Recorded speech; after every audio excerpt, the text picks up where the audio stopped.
వైనాడ్లో కొండ చర్యలు విరిగిపడిన ఘటనలో సహాయక చర్యలు కొనసాగుతున్నాయి. మృతుల సంఖ్య 290కి దాటింది. ఘటనా స్థలాన్ని ఎల్ఓపీ నేత రాహుల్ గాంధీ, ప్రియాంక గాంధీ పరిశీలించారు. సహాయక చర్యలపై ఆరా తీశారు. వైనాడ్ను చూసి తన తండ్రి మరణం నాటి బాధను మళ్లీ పొందానన్నారు రాహుల్.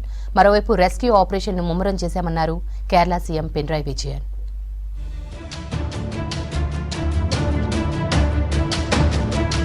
కేరళ వయనాడ్లో మూడో రోజు రెస్క్యూ ఆపరేషన్ కొనసాగింది. ఎటు చూసినా బురద, బండరాళ్లు, కూలిపోయిన ఇండ్లు, కొట్టుకుపోయిన వాహనాలే కనిపిస్తున్నాయి. ఎవరిని కదిలించినా కన్నీళ్లే వస్తున్నాయి. కూలిన ఇండ్లు, మట్టి దిబ్బలు తొలగిస్తున్న కొద్దీ మృతదేహాలు బయటపడుతున్నాయి. కొండ చర్యలు విరిగిపడడంతో ఇప్పటికే దాదాపు 300 మంది మరణించినట్లు తెలుస్తోంది. మరో 200 మంది ఆచూకీ తెలియాల్సి ఉందని అధికారులు చెబుతున్నారు.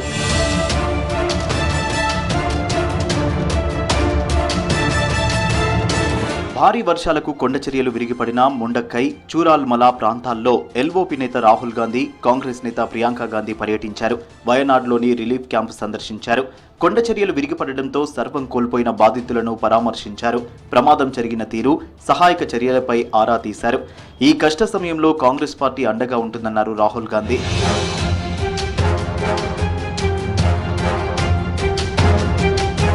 వయనాడ్ విధ్వంసం చూస్తుంటే గుండె తరుక్కుపోయిందన్నారు రాహుల్ గాంధీ. తన తండ్రి రాజీవ్ గాంధీని కోల్పోయినప్పుడు కలిగిన బాధను ఈ రోజు మళ్లీ అనుభవించానన్నారు. వయనాడ్లో ఎంతో మంది తండ్రితో పాటు ఫ్యామిలీని కోల్పోయారని ఆవేదన వ్యక్తం చేశారు. బాధిత కుటుంబాలకు కాంగ్రెస్ పార్టీ అండగా ఉంటుందన్నారు. రాజకీయాలకు అతీతంగా సాయం చేయడానికి ముందుకు రావాలని పిలుపునిచ్చారు. ఈ కష్ట సమయంలో దేశమంతా వయనాడుకు అండగా ఉండాలన్నారు కాంగ్రెస్ నేత ప్రియాంక గాంధీ. వరదలతో అనాథలుగా మారిన పిల్లలను ఆదుకుంటామన్నారు Priyanka. To me, this is a national disaster for sure. I feel how I had felt when my father died. Here people have not just lost a father, they've lost the whole family, entire family, brother, sister, mother, father. So I know what I felt, and this is much worse than that. And I think we all owe these people respect, affection, and we should all be standing with them. So we are here to give as much comfort and support as we can, to help in any way we can. And I am also very proud to see how everybody is coming together, not just from Wayanad and from Kerala, but from the whole country.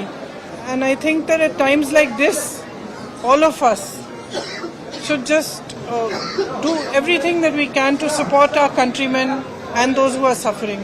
Wayanad ఘటనపై ఉన్నత స్థాయి సమీక్ష నిర్వహించారు Kerala CM Pinarayi Vijayan. సహాయక చర్యలు కొనసాగుతున్నాయని తెలిపారు.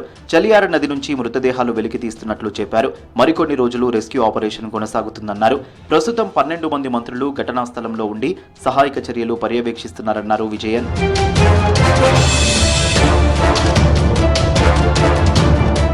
కొండ చర్యలు విరిగిపడి వరద పోటెత్తడంతో మెప్పాడి, ముండక్కై, చురల్మల, అట్టమాల, నూల్పూజ గ్రామాలు పూర్తిగా తుడిచిపెట్టుకుపోయాయి. మరోవైపు ఈ గ్రామాల్లోని టీ, కాఫీ తోటల్లో పనిచేసే 600 మంది వలస కూలీల ఆచూకీ దొరకడం లేదని తెలుస్తోంది. సుమారు 1000 మందిని కాపాడినట్లు ఆర్మీ, ఎన్డీఆర్ఎఫ్ అధికారులు తెలిపారు.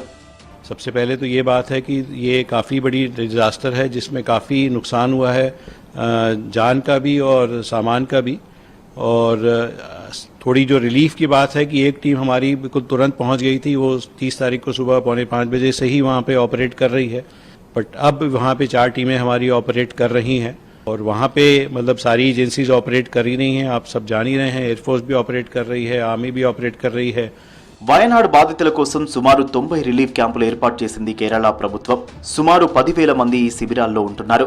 దీంతో అక్కడే మెడికల్ క్యాంపులు ఏర్పాటు చేసి ట్రీట్మెంట్ అందిస్తున్నారు. మరోవైపు కేరళకు మరికొన్ని రోజులు భారీ నుంచి అతి భారీ వర్షాలు కురుస్తాయని ఐఎండీ హెచ్చరించింది. దీంతో కొండ ప్రాంతాల్లో ప్రజలను సేఫ్ ప్లేసెస్ కు తరలిస్తున్నారు అధికారులు.